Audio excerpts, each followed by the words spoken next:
Hello students, good morning. आज हम आपको हाइट एंड डिस्टेंस के एक्सरसाइज 9 के क्वेश्चन 8 बताने जा रहे हैं। इससे पहले हम क्वेश्चन 1 to 5 ये थे। 1 to 5 में एक टेक्निक था और 6, 7, 8, 9, 10 उसके बाद ऑनवर्ड जितने सब एक टेक्निक है। तब देखिए हम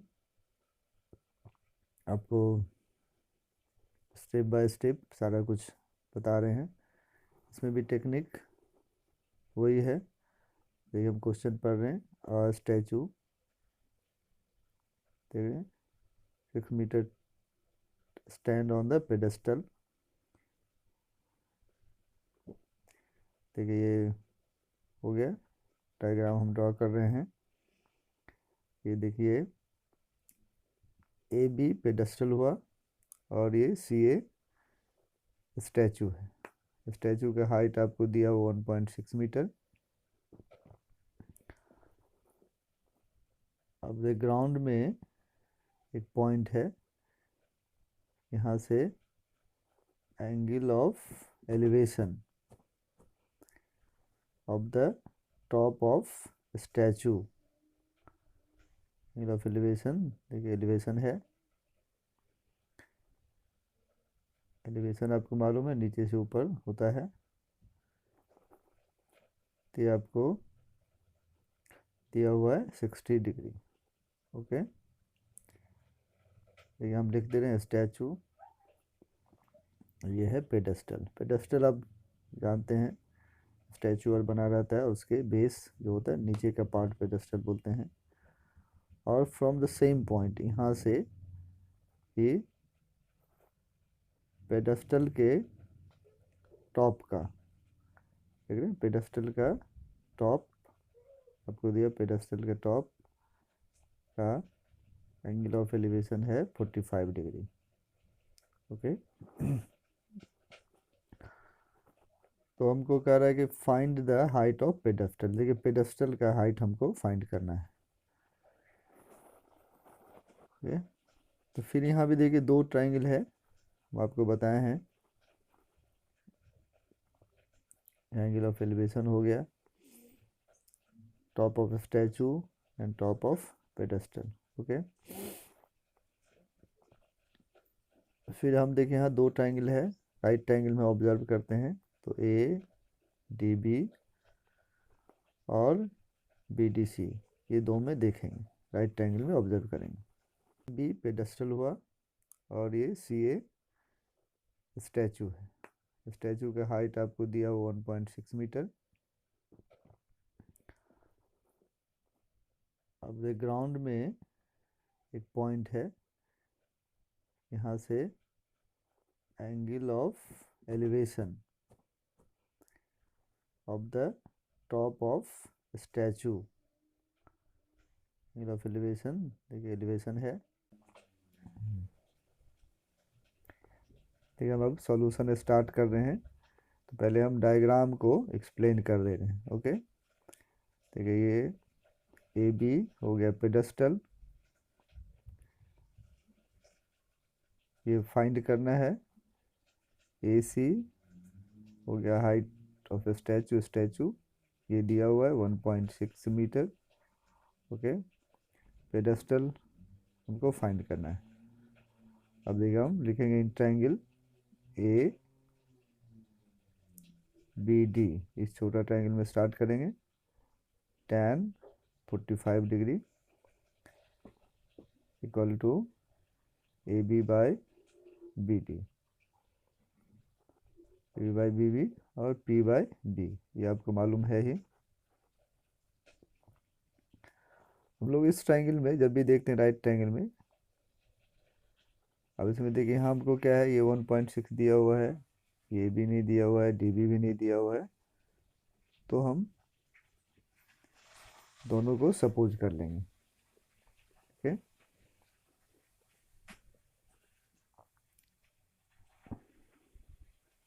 तो यहाँ आपको मालूम है tan 45 1 होता है। देखिए ये नहीं दिया हुआ ये भी, तो इसको हम सपोज कर लेंगे ए बी हो गया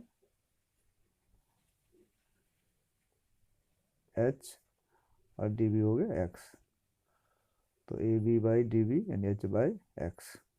ठीक है, अब इसको क्रॉस मल्टीप्लाई करें तो एच इक्वल टू एक्स। ये हो गया फर्स्ट रिलेशन। और हमें बताएं कि फर्स्ट रिलेशन सेकंड में यूज होता है। फिर अब in triangle D B C, देखिए tan 60 डिग्री, यहाँ C B by D B, यहाँ देखिए दो पार्ट है, tan 60 बाई √3। देखिए सी बी का यहाँ दो पार्ट है, देखिए डायग्राम में सी बी क्या है सी ए प्लस ए बी, ओके, और ये डी बी हो गया एक्स।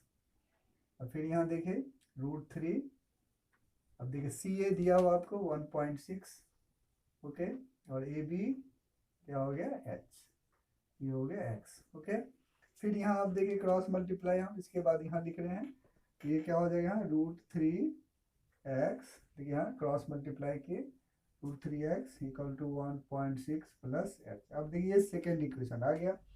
अब यहाँ देखिए, अब इसमें क्या है, यहाँ देखिए x है, यहाँ h है, दो वेरिएबल है, दो वेरिएबल तभी सॉल्व होगा कि जब दो इक्वेशन हो। तब यहाँ देखिए h इक्वल टू एक्स है, तो हम किसी को रिप्लेस कर सकते हैं, चाहे h के जगह पर x लिख दीजिए, x के जगह पर h लिख दीजिए, दोनों h और x इक्वल है, तो हम यहाँ क्या कर रहे हैं, x के जगह पर h लिख दे रहे हैं, ओके, ताकि h हमको फाइंड करना है हाइट ऑफ पेडेस्टल, तो ये डायरेक्ट आ जाएगा।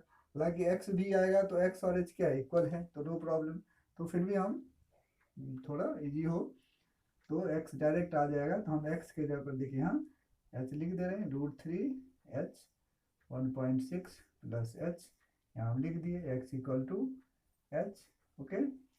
अब देखिए लाइक टर्म इधर ले आइए, √3h minus h equal to 1.6, h common हो गया, तो यहाँ √3 एक है h 1.6, यहाँ देखिए कॉमन लेने में कोई दिक्कत नहीं होना चाहिए, कॉमन लेना, देखिए h दोनों में है, कॉमन ले लिए। कॉमन लेना मतलब क्या, h से डिवाइड करना, तो √3h को h से डिवाइड करें √3 बचेगा, h को h से डिवाइड करेंगे तो 1 बचेगा, ओके, तो यहाँ हम कॉमन ले लिए। अब देखिए इसके बाद हम यहाँ कर रहे हैं, तो अब h इक्वल टू देखिए क्या हो गया, h equal to 1.6 √3 minus 1, okay. अब देखिए, फिर अब देखिए ये क्या हो गया, इरेशनल हो गया। अब यहाँ दो टर्म है, तो फिर हमको यहाँ क्या करना होगा, रेशनलाइज करना होगा, ओके। ये आप अभी क्या होता था, वन टर्म होता था √3, अब यहाँ के दो टर्म है, तो इसी तरह इसके कंजुगेट से यहाँ देखिए √3 माइनस 1 है, तो सिर्फ यहाँ √3 प्लस 1, इस साइन को केवल हम चेंज करेंगे, √3 प्लस 1, और उसी से ऊपर भी मल्टीप्लाई, यानी यहाँ हम क्या करें, न्यूमरेटर और डिनोमिनेटर को √3 प्लस 1 से मल्टीप्लाई कर रहे हैं, ओके। अब देखिए फिर हम इसको सॉल्व कर देंगे, तो हम आप क्वेश्चन देख रहे लिए हैं, तो हम क्वेश्चन को यहाँ से देखिए कुछ पार्ट हम यहाँ मिटा दे रहे हैं, ओके। अब देखिए क्वेश्चन मिटा दिए, फिर यहाँ पर हम देखिए सॉल्व करेंगे, तो ये क्या हो गया 1.6, देखिए √3 प्लस 1। अब यहाँ देखिए नीचे में इस तरह का जब हम रेशनलाइज करते हैं, तो डिनोमिनेटर में all the time a² minus b² का फॉर्मूला लगता है, देखिए a माइनस बी और a प्लस बी, तो हमेशा यहाँ a² माइनस b² का फॉर्मूला लगता है, √3² माइनस 1 का स्क्वायर, ओके। अब देखिए 1.6 √3 प्लस 1, अब देखिए क्या हो गया 3 माइनस 1, देखिए √3 का स्क्वायर 3 माइनस 1, फिर यहाँ देखिए हुआ 1.6 √3 प्लस 1, अब यहाँ क्या होगा 2, देखिए अब ये कैंसिल हो गया, यहाँ देखिए क्या हो गया 0.8 से कैंसिल हुआ, देखिए 0.8 √3 प्लस 1, ओके, √3 प्लस 1। अब हम यहाँ देखिए आंसर को ऐसे भी छोड़ सकते हैं, ओके, लेकिन फिर हम इसको देखिए आप इजीली हम इसको सॉल्व कर सकते हैं, we can get the complete answer. यहाँ के 0.8 है, √3 का वैल्यू देखिए हम 1.73 लिखते हैं, हर एक में हम लिख दें √3 इक्वल टू 1.73 ये लिए। अब देखिए इसको ऐड करेंगे 8 इंटू 2.73। यहाँ पर क्या ध्यान देना है, जब आप यहाँ ऐड करें तो देखिए यहाँ पर ऐसे ऐड करना है, डेसिमल के सामने डेसिमल, यहाँ 1 ऐसे करके ऐड करेंगे। ओके, तो स्टूडेंट जनरली कंफ्यूज हो जाते हैं। ये देखिए 2.73, तो बहुत बच्चे क्या करते हैं हर वन में 1 को इसके साथ ऐड कर देंगे। तो डेसिमल का ऐड क्या है कि डेसिमल के सामने डेसिमल ऐड हो, तो 2.73 ये हम आपको रफ के लिए दिखाए हैं। अब यहाँ देखिए इसको मल्टीप्लाई कर देंगे, मल्टीप्लाई कर देने के बाद क्या विल गेट, ये हो गया 8 3 जा 24, 8 7 जा 56 और 2 58 हो गया, 2 56 2 5 16 5 21, देखिए ये हो गया। और यहाँ 3 प्लेस के बाद डेसिमल, तो इतना हो गया। तो ये क्या हो गया, अब यही देखिए क्या फाइंड कर रहे हैं हम, यहाँ निकल h इक्वल टू, ये जो भी वैल्यू आ रहा है क्या आ रहा है, this is value of h, ये हो गया 2.184 मीटर। तो ये h क्या है, हाइट ऑफ पेडेस्टल। देखिए हम इसको मिटा दे रहे हैं, यहाँ ये भी पेडेस्टल था, देखिए जो हमको फाइंड करना है ये हम फाइंड किए। तो जो हमको फाइंड करना था लास्ट में आंसर लिख देंगे, ये आंसर हो गया height of pedestal, height of है ना पेडेस्टल इक्वल टू 2.184 मीटर, ये हो गया आंसर। ओके, अब देख लिए, अब देखिए हाँ प्रोसेस फिर उसी जैसा है, हम जो बताएं पहले डायग्राम बना लें। डायग्राम देखिए आपको दिया था, एक स्टैचू है पेडेस्टल पर है, और स्टैचू के टॉप का एंगल ऑफ एलिवेशन, एलिवेशन था, फिर था क्या पेडेस्टल के टॉप का एंगल ऑफ एलिवेशन। हम हर एक क्वेश्चन में बोलते हैं इस तरह का सिचुएशन हो, will start with small triangle, inner triangle, इसलिए हमें छोटा ट्रायंगल किए। तो h इक्वल टू x, अब ये जो रिलेशन है इसमें देखिए सेकंड में यूज होगा, या पहला वैल्यू सेकंड में पुट होता है। तब देखिए हाँ, अब इस तरह क्वेश्चन यहाँ ध्यान देना है। ओके, ये हम यहाँ h कॉमन लिए, इसको थोड़ा सा ध्यान देना सॉल्यूशन में, √3 - 1 इस तरह के क्लास 9 में किए होंगे आप। ये इसके कंजुगेट से मल्टीप्लाई होगा, √3 - 1 है तो यहाँ √3 + 1, सिर्फ ये वैल्यू सेम है, केवल ये माइनस है तो प्लस हो जाएगा। तो यहाँ हम वही किए हैं। अब यहाँ देखिए नीचे में हमेशा a² - b² अप्लाई होता है, यहाँ देख रहे a - b और ये a + b सिचुएशन है, तो यहाँ हमेशा a² और -b² का फॉर्मूला लगता है। तो यहाँ वही लगा a² - b², √3 का स्क्वायर का 3 - 1, देखिए कट गया। अब यहाँ हम √3 का देखिए 2 प्लेस ले सकते हैं, यहाँ लिए और इजीली इस तरह का एग्जैक्ट आंसर आ गया है। ठीक है, ओके, तो इसको फिर से एक बार गो थ्रू इट और इसको प्रैक्टिस करिए, रिवाइज करिए, और I think there will be no problem. Okay, then I will do the next question. Okay, अब आप देखिए हम क्वेश्चन 9, क्वेश्चन 9 का डायग्राम थोड़ा अलग है, ये थोड़ा अलग है, लेकिन सॉल्व करने का टेक्निक वही है। आप पहले क्वेश्चन पढ़िए, देखिए क्या करा, the angle of elevation of the top of a building, देखिए यहाँ भी है the angle of elevation of the top of a building, building के टॉप का एलिवेशन है ना, ये ध्यान से पढ़ना है, from the foot of A tower.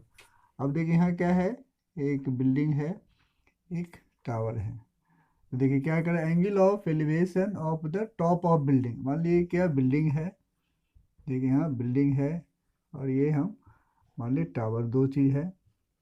Angle of elevation of the top of building, building के टॉप का, from the foot of tower, देखिए टावर के फुट, फुट मीन्स क्या नीचे से, तो यहाँ से एंगल ऑफ एलिवेशन क्या कर रहा है, 30 डिग्री, तो यहाँ देखिए हम ये दिखला दिए 30 डिग्री हो गया, A B C। ओके, तो पहला एलिवेशन ऐसे जा रहा है। ओके, यहाँ ऑब्जर्वर देख रहे, फिर करें एंड, फिर देखिए नेक्स्ट कर and the angle of elevation of the top of tower. अब देखिए टावर के टॉप का है ना, from the foot of building, tower के टॉप का from the foot of building, building का फुट हुआ टावर का टॉप। अब यहाँ एलिवेशन में ऐसे जा रहा है, हम डायग्राम मान लो ऐसे ड्रॉ किए हैं लेकिन ऐसे है एलिवेशन। तो ये क्या कर रहा है आपका है 60 डिग्री, ये हो गया ये 30 डिग्री और ये है 60 डिग्री। ओके, तो if the tower is 50 metre high, ये देखिए टावर दिया हमको 50 मीटर हाई है, तो find the height of the building, तो बिल्डिंग का हाइट फाइंड करना है। अब देखिए यहाँ क्या है, दोनों ट्राइंगल अलग अलग है। पहले क्या था, पहले सिचुएशन अभी जितना देखे होंगे, एक ऐसा था और फिर ऐसा बनता था, या एक ऐसा था और ऐसा बना था अभी तक। तो यहाँ क्या है, अलग सिचुएशन है। एक ट्राइंगल देख रहे हैं इधर है, एक उधर है, दोनों ट्राइंगल क्या है, इंडिपेंडेंट है। तो ये देखिए बहुत आसान है, जितना क्वेश्चन किए हैं वो प्रीवियस से ये बहुत आसान है। अब कैसे, देखिए find the height of the building, तो ये बिल्डिंग का हाइट फाइंड करना है। अब ये क्यों आसान है, देखिए ये इस ट्राइंगल को देखिए DCB में ये हमको 50 दिया हुआ है, परपेंडिकुलर दे दिया तो क्या होगा, बेस मालूम हो जाएगा। देख रहे हैं जैसे फर्स्ट ट्राइंगल में करते थे, परपेंडिकुलर है बेस मालूम हो गया तो tan से। अब ये जब बेस मालूम हो गया तो अब इस ट्राइंगल के लिए देखिए बेस मालूम हो गया, फिर परपेंडिकुलर मालूम हो जाएगा, फिर tan से। क्योंकि इस ट्राइंगल के लिए देखिए क्या एंगल है 60 है, इस ट्राइंगल का एंगल क्या है 30 है। तो यहाँ देखिए क्लियरली हम ट्राइंगल DCB से स्टार्ट करेंगे। हम जो बोलते थे स्मॉलर ट्राइंगल या इनर ट्राइंगल, तो ये डिपेंड ऑन सिचुएशन। यहाँ हालांकि स्मॉलर है तो हम लोग फिर यहाँ भी देखिए, चूँकि हम लोग जब प्रैक्टिस हो जाए तो हम लोग इधर से भी कर सकते हैं, लेकिन चूँकि यहाँ आपको आसान इसलिए होगा कि एक मेजरमेंट दिया हुआ है, ये एंगल दिया हुआ, तो we can find the other measurement. तो ये परपेंडिकुलर है, बेस निकल जाएगा, फिर ये निकल जाएगा तो CB, तो CB देखिए CB will be use in this triangle also, तो CB से भी मालूम हो गया, बस ये भी मालूम हो गया, दैट इज आंसर। तो फिर देखा हम यहाँ डायग्राम को एक्सप्लेन कर दे रहे हैं। तो ये हो गया, कह रहा है आपको AB, ये हो गया बिल्डिंग, ये हमको फाइंड करना है।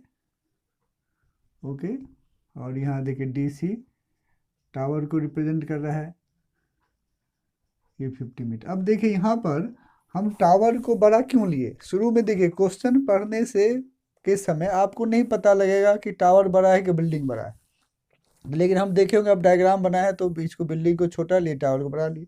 तब एक जनरल कंसेप्ट है कि जनरली टावर बड़ा होता है, और आपको क्वेश्चन डायग्राम बनने के बाद कंफर्म होंगे कि ये टावर बड़ा है। क्यों टावर बड़ा, देखिए इसके टावर के अपोजिट एंगल 60 है, देख रहे हैं 60 है तो इसलिए टावर बड़ा होगा। इसके बिल्डिंग का अपोजिट एंगल क्या 30 डिग्री है, तो जब जो साइड के एंगल अपोजिट बड़ा होगा तो बड़ा होगा। तो लेकिन शुरू में आपको क्वेश्चन पढ़ने के समय नहीं पता लगेगा कि टावर बड़ा है कि बिल्डिंग बड़ा है, तो इसीलिए हम ये समझिए थोड़ा हम यहाँ IQ लगाएं कि जनरली टावर क्या होता है, बिल्डिंग से बड़ा होता है। ओके, तो इसीलिए हम देखें जब डायग्राम ड्रॉ किए तो टावर को बड़ा लिए, बिल्डिंग को छोटा लिए। अदरवाइज ये आपको क्वेश्चन पढ़ने से समय ये नहीं पता लगेगा कि टावर बड़ा है कि बिल्डिंग बड़ा है। जब डायग्राम बन जाएगा then we can be confident कि tower is greater and building is smaller, because angle opposite to tower is greater and angle opposite to building is smaller. तो ये आप एक जनरल कंसेप्ट हुआ कि tower generally will be greater than the building. Okay, तो फिर देखिए हम यहाँ स्टार्ट करेंगे इन ट्राइंगल DCB। अब देखिए DCB में यहाँ क्या है, tan 60 डिग्री। ओके, P/B है ना, P/B, तो यहाँ क्या है DC/BC। देखिए यहाँ लिख दे रहे हैं, एक बार बीच बीच भी लिख दे रहे हैं। tan 60 देखिए क्या होता है √3। देखिए DC इज गिवन 50 दिया हुआ है, यहाँ देखिए BC नहीं दिया हुआ है। अब देखिए आप क्रॉस मल्टीप्लाई करेंगे तो क्या हो जाएगा, BC √3 इक्वल टू 50, फिर देखिए BC इक्वल टू 50/√3। ओके, देखिए फर्स्ट वैल्यू आ गया। अब फर्स्ट वैल्यू ये हो गया फर्स्ट, अब ये वैल्यू क्या होगा इसमें आ गया, देखिए BC का वैल्यू। अब यहाँ देख हम यहाँ रेशनलाइज नहीं कर रहे हैं, यहाँ ऊपर नीचे √3 से मल्टीप्लाई नहीं कर रहे हैं। बहुत स्टूडेंट क्या करेंगे, यही मल्टीप्लाई करते रहेंगे, तो नहीं यहाँ इसलिए नहीं करेंगे कि this is not our answer. BC देखिए मेरा आंसर AB है, तो BC देखिए यहाँ हम इसको यूज करेंगे, तो इसीलिए यहाँ आपको सॉल्व करने में नहीं लगे रहना है। अब आइए नेक्स्ट देखिए इन ट्राइंगल AB सी। अब यहाँ देखिए फिर tan क्या 30 डिग्री, देख लें इस ट्रायंगल के लिए क्या है, ये है ऑब्जर्विंग एंगल 30 डिग्री है, तो यहाँ हो गया A B by B C, यहाँ पर भी P by B. Okay, P by B लिखना ज़रूरी नहीं है।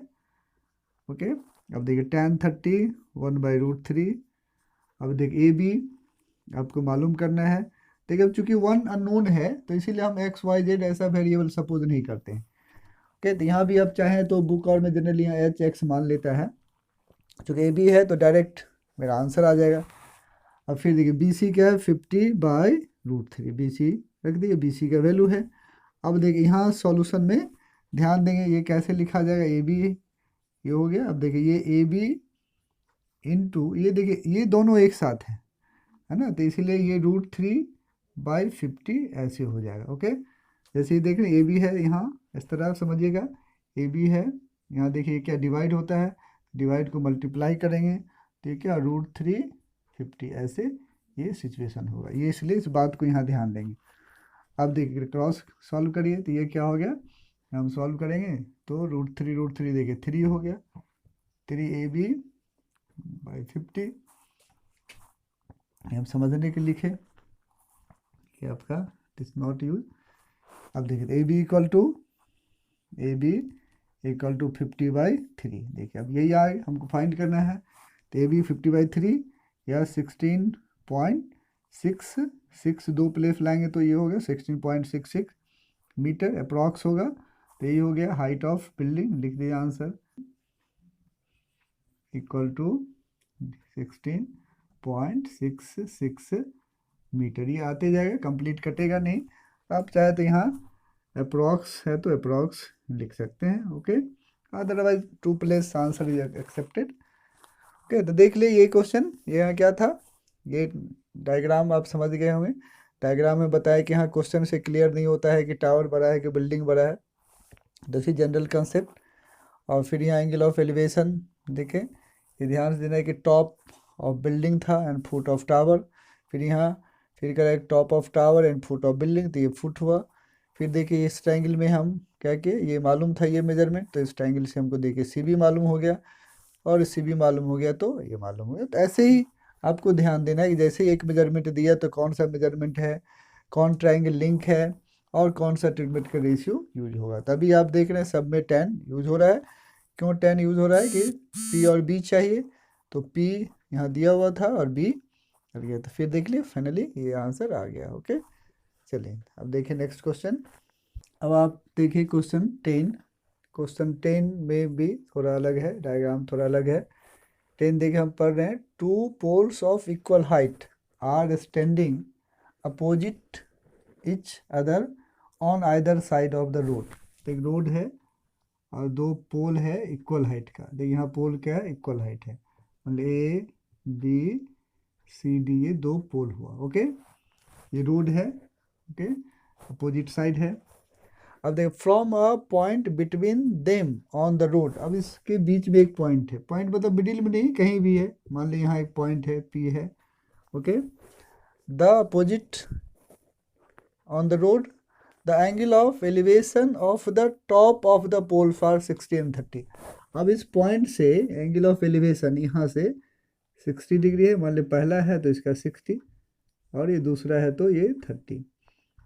ओके, अब इसमें चूंकि पहला एंगल है तो पहला पोल का ले लिए, दूसरा एंगल है तो दूसरे पोल का ले लिए, इसमें और मान लीजिए 30 60 भी हो गया तो ऐसा कोई बात नहीं है, क्योंकि पोल यहाँ पहले ये कर रहा है, तो लेकिन चूंकि पहला एंगल है तो ये फर्स्ट पोल से ले लिए, यहाँ से एंगल ऑफ एलिवेशन या फिर यहाँ से एंगल ऑफ एलिवेशन 60 डिग्री और 30 डिग्री। ओके, तो फिर करें find the height of the pole, ये दोनों पोल का हाइट फाइंड करना है, and the distance of the point from pole. अब ये पॉइंट P इस पोल से कितना दूरी पे है, इस पोल से कितना दूरी पे है, और इसके करा क्या है, इसके बीच का डिस्टेंस देख रहे, road which is 80 metre wide, ये आपको 80 मीटर ये दिया हुआ है, टोटल यहाँ से यहाँ तक क्या 80 मीटर है।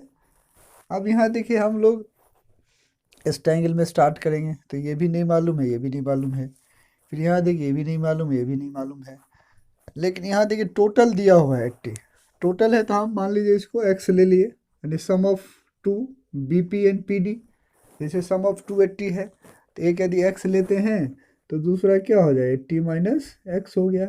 ओके, तो ये BP ले लिया x, तो ये क्या हो 80 माइनस एक्स, क्योंकि टोटली 80 है। तो फिर देखें हम फिर ये डायग्राम अब एक्सप्लेन कर दे रहे हैं, यहाँ समझ गए, ज़्यादा दिक्कत नहीं इसमें एंगल डायग्राम बनाने में। दोनों पोल है, इक्वल हाइट का है, और इसके बीच में एक पॉइंट है, पॉइंट से एलिवेशन, तो एलिवेशन आप समझ ही गए, नीचे से ऊपर की ओर 60 डिग्री और ये 30 डिग्री है। तो अब देखिए, तो अब फिर उसी तरह हम डायग्राम एक्सप्लेन कर दे रहे हैं। AB और CD क्या है, ये पोल हो गया और दोनों इक्वल है, इसलिए AB equal to CD, both are equal. अब यहाँ लिख लेंगे लेट ना BP इक्वल टू एक्स, तो PD क्या हो गया 80 माइनस एक्स, चूँकि आपको ये BD यहाँ दिया हुआ है 80 मीटर दिया हुआ। ओके, अब आइए फिर यहाँ इन ट्राइंगल ABP। अब यहाँ देखिए किसी भी ट्राइंगल से स्टार्ट कर सकते हैं, क्योंकि दोनों के अलग अलग ट्राइंगल है, इंडिपेंडेंट ट्राइंगल है, तो हम इससे भी स्टार्ट कर सकते हैं, इसे भी कर सकते हैं, किसी से भी। इन ट्राइंगल ABP, तो चूंकि ये फर्स्ट एक्स सपोज किए हैं तो आई प्रीफर दिस। अब ये देखिए, अब ABP यहाँ फिर देखिए टैन, टैन क्यों ले रहे हैं यहाँ, चूंकि ये फाइंड करना है हमको। देखिए परपेंडिकुलर, ये बेस नहीं था तो सपोज कर लिए, तो यहाँ भी परपेंडिकुलर और बेस का इन्वॉल्वमेंट हो रहा है। तब यहाँ देखिए in triangle ABP tan 60 degree AB by BP, अब देखिए टैन 60 क्या होता है √3 AB। ये नहीं दिया तो मान लीजिए h, अब ये h होगा तो ये भी क्या हो गया h हो गया, दोनों क्या इक्वल है, तो h बाई एक्स। ओके, अब देखिए यहाँ क्रॉस मल्टीप्लाई कर दिए तो h इक्वल टू क्या हो गया √3x, ये h का वैल्यू आ गया। अब देखिए हम यहाँ h का वैल्यू भी ला सकते हैं, x का वैल्यू भी ला सकते हैं, तो जिसका जरूरत होगा तो हम h को भी रिप्लेस कर सकते हैं, x को भी। तो देखिए फर्स्ट रिलेशन हो गया फर्स्ट ट्राइंगल से, अब फिर ये रिलेशन सेकेंड में यूज होगा। अब देखिए हाँ इन ट्राइंगल CPD है ना, CPD में देखिए फिर यहाँ क्या हो गया टैन 30 डिग्री। हम देखिए शुरू में ही बताए थे इसमें हाइट एंड डिस्टेंस में टैन का यूज होगा मैक्सिमम, और टैन में भी आपको 60 डिग्री 30 डिग्री 45 डिग्री। अब चूंकि इतना बार किए हैं ये आप टैन 60 30 45 आपको बनाते बनाते इसका वैल्यू याद हो ही जाएगा। ओके, तो tan 30 degree CD by PD, अब देखिए टैन 30 1/√3 CD H, ये क्या हो गया आपका PD 80x। अब देखिए यहाँ क्रॉस मल्टीप्लाई करेंगे तो h√3 equal to 80 minus x. अब देखिए यहाँ फिर दो वेरिएबल आ गया, तो दो वेरिएबल आ गया तो देखिए यहाँ h का वैल्यू क्या है √3x है, तो हम वही कर रहे हैं यहाँ इजीली रख दे रहे हैं। तो ये अब यहाँ कर रहे हैं नाउ, यहाँ h का वैल्यू रख दिए √3x, यहाँ √3 और 80 माइनस एक्स, ये यहाँ हम क्या कर दिए from h equal to √3x यहाँ रखें। ओके, ये इक्वेशन 2 अब दे दिए, यहाँ सब में हम देते हैं। अब देखिए हम मल्टीप्लाई करेंगे तो क्या हो गया 3x और ये 80 माइनस एक्स। अब देखिए इधर आ गया तो क्या हो गया √3x plus x equal to 80। अब देखिए फिर यहाँ 4x इक्वल टू क्या हो गया 80। Okay, 4x equal to 80। हम देखिए अब यहाँ ऊपर क्वेश्चन हम मिटा दे रहे हैं, यहाँ तक कोई दिक्कत नहीं है। यहाँ देखिए हम ये फर्स्ट ट्राइंगल में लिए, ये हो गया, फिर सेकंड ट्राइंगल। अब देखिए क्वेश्चन को हम मिटा रहे हैं। अब देखिए यहाँ क्या हो गया x, x हो गया 80/4, मतलब कट के क्या हो गया 20, एंड x का वैल्यू आ गया 20। तो x हो गया डिस्टेंस ऑफ पॉइंट, यानी यहाँ PB हो गया आपका 20 मीटर। अब देखिए यहाँ PD क्या हो गया 80 माइनस एक्स एंड 80 माइनस 20 यानी 60 मीटर। अब लेकिन हमको फाइंड करना है height of tower. Height of tower देखिए h क्या है, AB h है, तो h क्या है h इक्वल टू, अब देखिए हाई यहाँ now h equal to √3x। अब देखिए h का वैल्यू √3 अब x क्या है, देखिए यहाँ 20 है, ये x का वैल्यू, यहाँ हम लिख दिए हम 20, तो h इक्वल टू, देखिए √3 का वैल्यू हम लोग लेते हैं 1.73, और देखिए 20 यहाँ मल्टीप्लाई कर दिए, ये 3 6 हो गया, 15 और 2 3 हो गया 0। अब देखिए हाँ ना मीटर, तो ये h आ गया, यानी h equal to 34.60 metre. Okay, अब देखिए हम इसको, ये तो आ गया, अब हम आंसर लिख रहे हैं अकॉर्डिंग टू क्वेश्चन। ये h आ गया, तो h क्या है, हाइट ऑफ पोल आपको फाइंड करना है, तो हाइट ऑफ पोल हम लिख दिए, ये आंसर हो गया। ठीक है, h, तो इसी को हम लिख दे रहे हैं क्वेश्चन के लैंग्वेज में, हाइट ऑफ पोल, ये हम आंसर लिख रहे हैं 34.60 मीटर। अब देखिए डिस्टेंस ऑफ पॉइंट है ना, डिस्टेंस ऑफ पॉइंट है ना बिटवीन रोड, रोड क्या है, road equal to road from, अब देखिए फर्स्ट टावर, यदि हम इसको फर्स्ट टावर लेते हैं फ्रॉम फर्स्ट पोल, पहला पोल से, फर्स्ट पोल से क्या हो गया 20 मीटर, एंड फ्रॉम है ना सेकेंड पोल, यदि मान लो सेकेंड पोल से लेते हैं तो ये क्या हो गया, ये हो गया आपका 60 मीटर। तो दिस इज आंसर, ये आंसर हो गया। लास्ट में यहाँ एक आंसर ये, एक आंसर ये, दो आंसर में लिखना है। ओके, देखिए ये आंसर हो गया, फाइनल आंसर जो आप लिखेंगे ये आंसर हो गया। Okay, this is your answer. ठीक है, तो यहाँ पे देख लिया आप सॉल्यूशन, इसमें ये नया कंसेप्ट आया, अभी तक क्या था टोटल दिया हुआ था, तो ये x लिए तो 80 - x हो गया, ये देखिए ये नहीं मालूम था, तो हम हाइट जनरली अच्छे सपोज करते हैं, उसे आप कुछ भी ले सकते हैं। अब फिर यहाँ वही है, एक ट्रायंगल में देखें, एक ट्रायंगल का वैल्यू दूसरे में यूज होता है, और ये कंसेप्ट आपको सब में चलते आ रहा है। अब यहाँ देख लिए, ये सॉल्व करते गए, फिर यहाँ पर चूँकि आपको कह रहा है कि distance of point P from pole दोनों से, यदि यहाँ से लेते हैं तो 20 हो गया, इसको फर्स्ट पोल मानते हैं इधर से, तो ये 20, और इधर से क्या हो गया तब 60। ओके, चलिए, ओके देन इसको गो थ्रू इट केयरफुली, तो आगे आप सॉल्व करें, फिर नेक्स्ट वीडियो में हम आपको बताएंगे, और इसको ध्यान से देखिए, सॉल्व करिए, कोई प्रॉब्लम हो तो यू कैन कॉन्टेक्ट, और आप इसको देखिए। Okay, thank you.